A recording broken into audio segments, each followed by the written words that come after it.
few familiar faces from 4 years ago, I think. Today is an important day for advocates of lower taxes and spending. I am overwhelmed with how far we've come in the last 4 years. Through the hard work of you, the committed activists, we have truly turned the tide at the state level. In the last 100 years, there's only been one budget decrease in New Hampshire, and that was around at 1%. This last year, we decreased the spending by 11%. Yeah.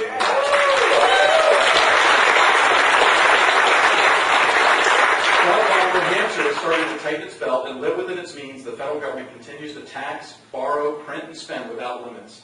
With a deficit to GDP ratio near Greece levels, there's getting to be very little time to turn this country around. It's absolutely critical that we elect the next president, a person who will not just slow the growth of government, but will shrink it. Someone who has consistently voted against every tax increase, has never voted for an unbalanced budget, and has never voted to increase the debt ceiling. And that man is Dr. Paul.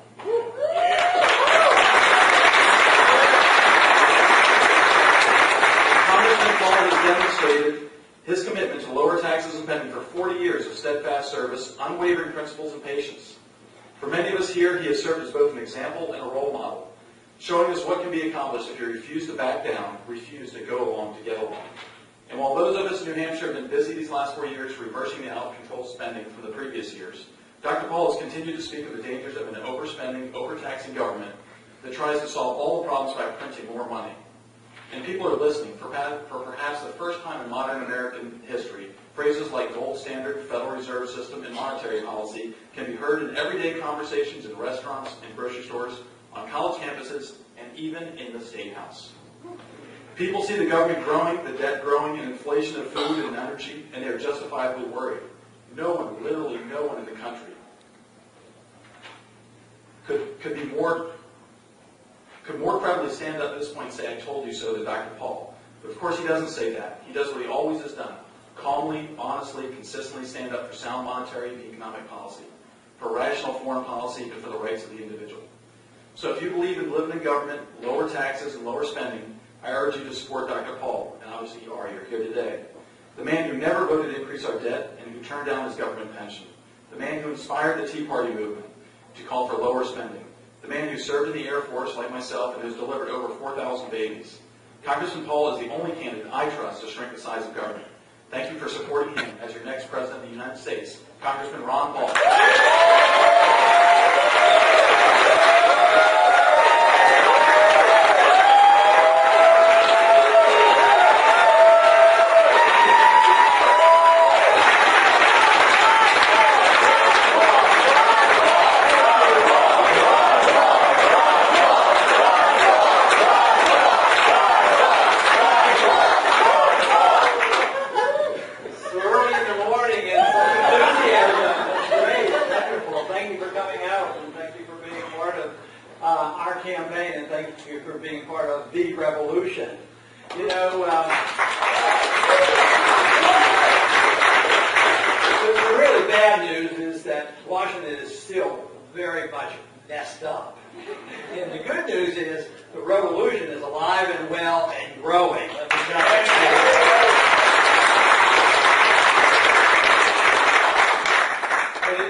But it can be looked at as hard work, and campaigning is is hard work, and what all of us do can be hard work. But you know what I have advised, and I think I sense that you understand it very well.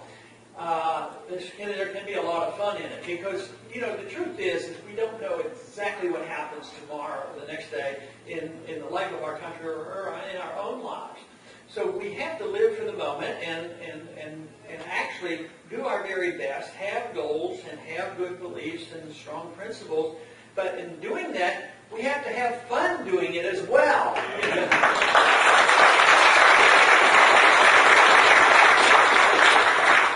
And I think just bringing people together with like-minded ideas is very important. So we can work hard together, then hopefully have a party together as well. But the magnificent thing about what has happened and what the freedom movement does is why I'm delighted with it. It does bring people together that are different. But we're together because we believe in our own choices, personal choices. We may use our life and our liberty and our money in a different manner, but we are unified because of the principles of individual liberty, and therefore I think it's the most wonderful philosophy because it's based on tolerance and freedom and integrity and self-reliance and peace, you know, honesty, no counterfeit money. And why can't everybody join us for this? It makes a lot of sense to me, and I know it does to you.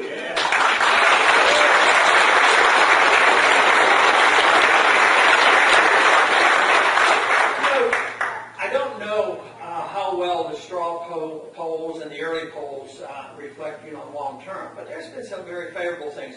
When we get involved in straw votes, we do very, very well. That means that people do believe, people like you do believe, and you will work hard and show up and do the things necessary. But then there are the national polls done by independent agencies and groups, and sometimes they can be very frustrating because, I don't know if you've noticed, but sometimes they will have a poll and they'll have 6 candidates, but my name won't be in it. You know, I wonder where I ought to come in on that poll. But yesterday it was a little bit encouraging. At least the headline looked great. But what it means long term is a different story because we still have a long way to go. And that was the Rasmussen poll. And I think this is very important if people, you know, even in the establishment, think about it. Even if there's disagreement with some of our views, they're all in for it for politics and they all want to win. But I think the real test of our philosophy is bringing people together. Not only the Republican Party together in a narrow sense, but bringing the independents together as well as bringing Democrats over. So the poll that they did yesterday was my name matched up, you know, to Obama. And it came out, what was it, 4 points or so different. It was, 41 to 37. So, and I've always believed that the philosophy is very, very receptive to a broader audience. And I understand some of your activities today will be reaching out to independents.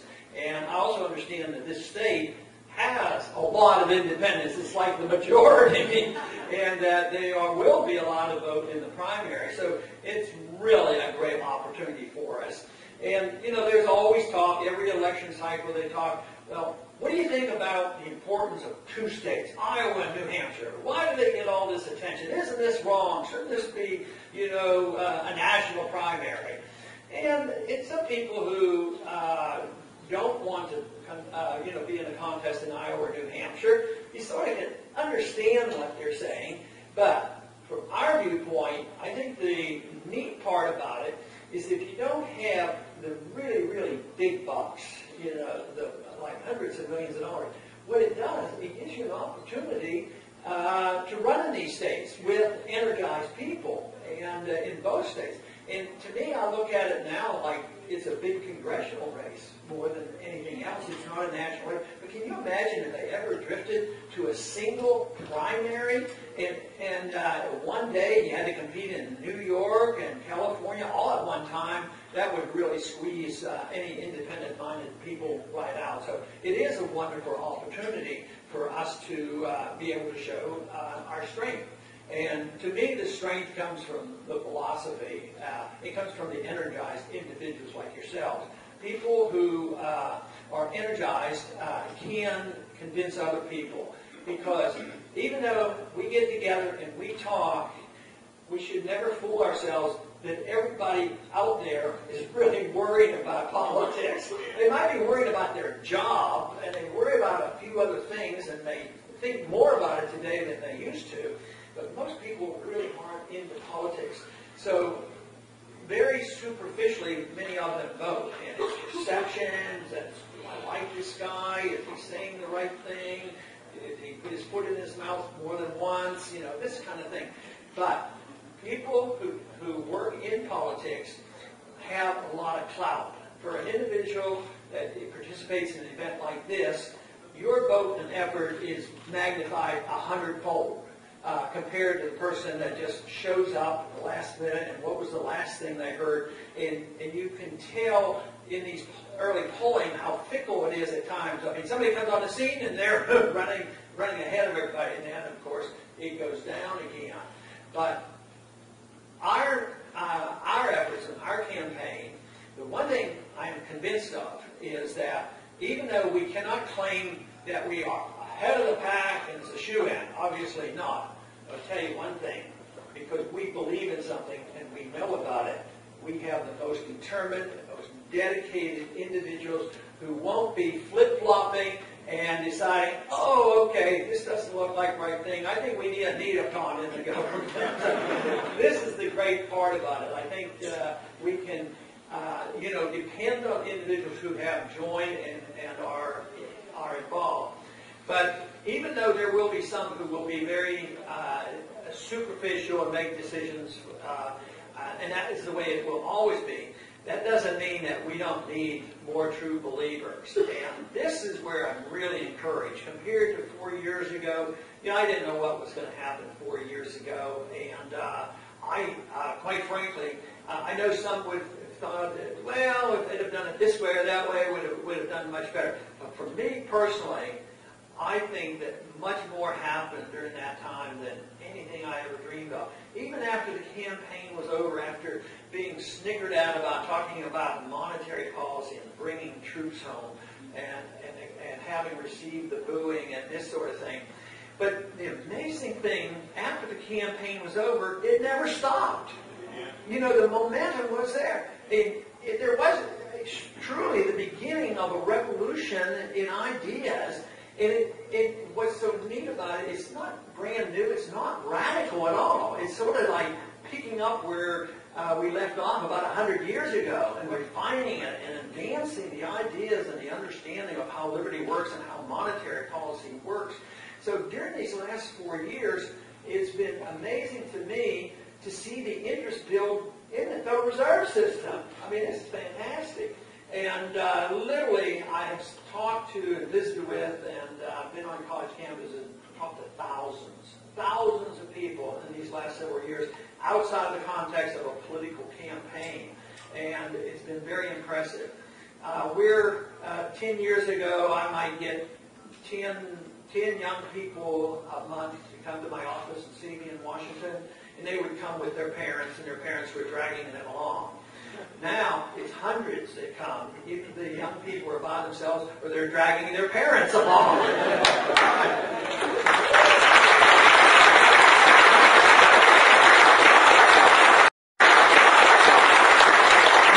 I always enjoy the fact that when the young people come in, and you can tell they're more enthusiastic, and they have a book of mine that they want to sign, they want to talk about the Federal Reserve. I keep thinking, I ask them, the parents, they'll be very supportive. They say, yeah, he got me interested. He made me look at those YouTubes and all this thing. And to me, what's pretty interesting is the parents are not, a little bit annoyed. Why is he bugging me about this? They're excited. They're excited for their children because their children, on their own, in many ways, got interested and thought about serious things and actually influenced the parents. And the parents, really like that, and that is constant. But and this to me is one of the great things about a freedom philosophy is young people who have not had their minds muddied up are very receptive to the freedom philosophy. Less war, sound money, and all these things. But Many of us, I know I went through it, and I have a lot of people tell me this, and some of you may have had the same experience, that you more or less had a natural instinct to be left alone, you know. And I think little children are that way. They have an independent mind. I think teenagers are like that. And then to move it one step forward and become an adult, you have to conform, that you're not allowed to think for yourself and be your own person. In order to mold into society, you were told that you had to accept this. And then we hear it from our public schools and the TV and the government, and it contradicts. So for me, it was very exciting to discover there were a lot of smart people out there that knew and understood individualism, especially in economics. And when I got introduced to Austrian economics, I thought this was marvelous. And it wasn't just me. So I think a lot of people have these instincts, and they're very delighted to know that there's a lot of intellectual thought that goes behind this. Not only that, when you think about it, it's the tradition of this country. It's really what makes this country great.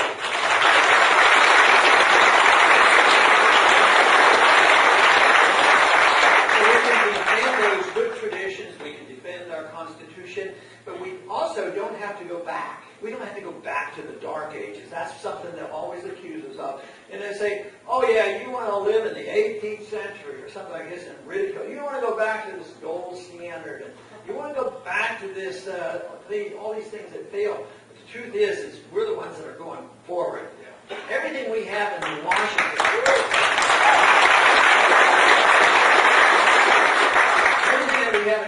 and most governments, is built on authoritarianism, telling people what to do with your life, what you can do with your money, what you can do with your property, what other countries can do, and who gets bailed out. So this whole idea of somebody telling us what to do, if we advance that idea to the point where we really can improve on even what the founders gave us.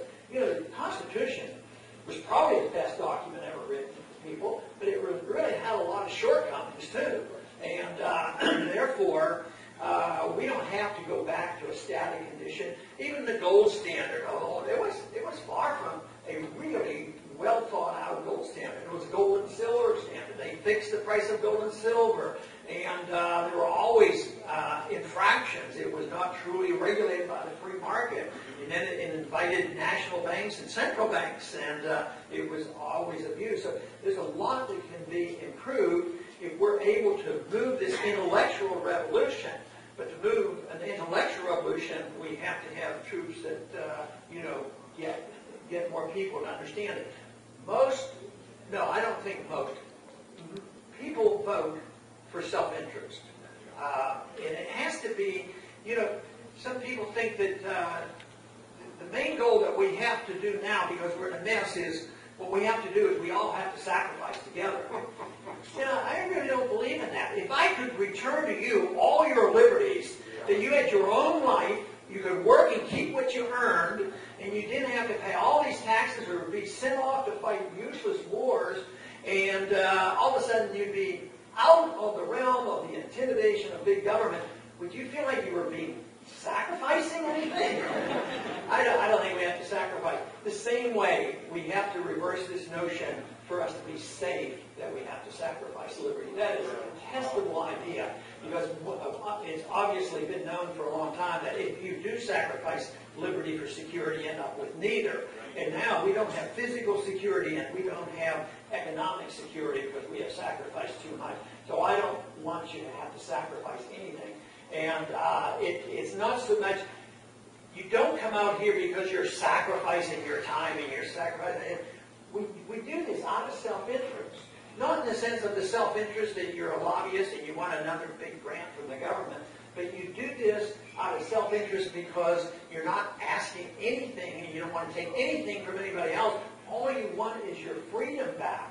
And with that, have the confidence that it works. This is why I think we've gotten into so much trouble in the last 100 years, is we've lost that confidence as a people that freedom really is the answer to our problems. And we've gotten into this trouble because we've ignored those protections in the Constitution, and we can get out of this trouble, whether it's financial, international, or monetarily. We can get back out of this trouble by just following the rules. And the rules are very, very explicit, and this is where we're making tremendous progress. This is where the movement has changed the whole nature of the debate.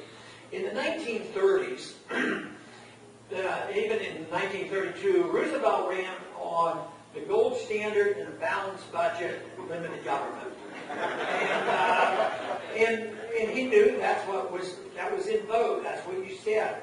But behind the scenes, in the undercurrent, guess what was developing? Socialism and welfareism and inflationism and international war mongering. And that's what was being taught in the university. So the intellectuals were laying the groundwork. So the facade was, on the surface, yes, you still believed in the gold standard and balanced budget. But then we saw what happened from 1932, especially up until now. But the intellectual groundwork now, thank goodness for the many think tanks that are libertarian-oriented, and thank goodness for the internet and a few other things, and so many independent-minded people, even on radio programs, and now even on TV. You know, when you look at Napolitano and Sasso, this is great stuff.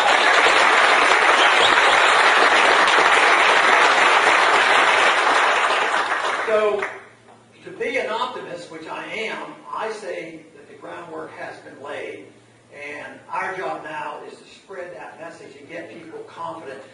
And one of the things you'll hear, oh, we can't support you guys, or me in particular, because he can't win, you know, it doesn't work, it's too big a job. But it is changing, and it isn't so much that the great speeches will be heard and will convert everybody, but what really helps us is the total failure of the system that we have put up with for so long, and therefore they are going to be forced to look at what we're doing. So we're in the right place at the right time with the right message, and this is the reason.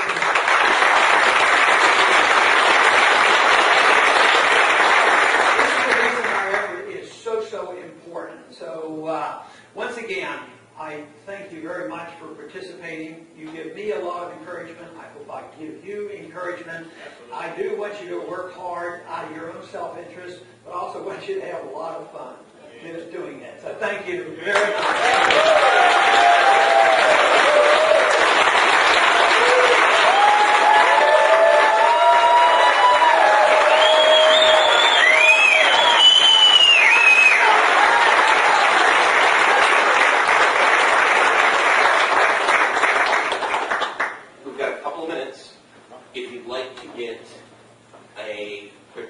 Say hello really quickly. That'd be great. We've got to run. We have 5 minutes.